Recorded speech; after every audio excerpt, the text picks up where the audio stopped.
എൻ്റെ മൂത്ത മകൻ UK-ലാണ്. 2 മക്കളും UK-ലാണ്.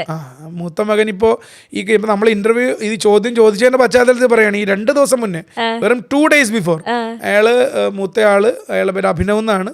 ഹി വെന്റ് ടു ബ്രിട്ടീഷ് പാർലമെന്റിൽ അതായത് മറ്റേ UK-ലെ വിസ നിയമങ്ങൾ ഇപ്പൊ കർശനമാക്കുക. ഓക്കെ, അതിപ്പോ പഠിക്കാൻ പോകുന്നവർക്കാണെങ്കിലും അവിടെ ജോലി ചെയ്യാൻ പോകുന്നവർക്കാണെങ്കിലും വിസ നിയമങ്ങൾ UK ഗവൺമെന്റ് ഭയങ്കര കർശനമാക്കുകയാണ്. ആ വിസ നിയമങ്ങളിൽ അന്തിമ തീരുമാനം എടുക്കുന്നതിന് മുൻപ് അവര് UK-ലുള്ള എല്ലാ ആളുകളെയും, അത് ട്രേഡ് യൂണിയൻ, അവിടെ യൂണിസൺ എന്നൊക്കെയാണ് പറയാതെ, എല്ലാ വിഭാഗത്തിൽപ്പെട്ട കാറ്റഗറിയിൽപ്പെട്ട ആളുകളെയും വിളിച്ച് അവരുടെ അഭിപ്രായങ്ങൾ സ്വരൂപിക്കുകയാണ്.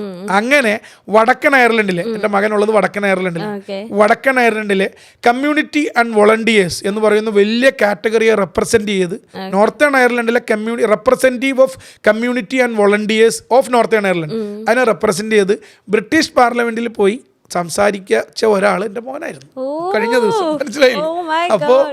അപ്പോ സംസാരിക്കുമെന്ന് ചോദിച്ച ചോദ്യത്തിന് ഇതൊരു വലിയ ഉത്തരമാണ്. മനസ്സിലായില്ലേ? വലിയ ഉത്തരമാണ്. അപ്പൊ അതുകൊണ്ട് പിന്നെ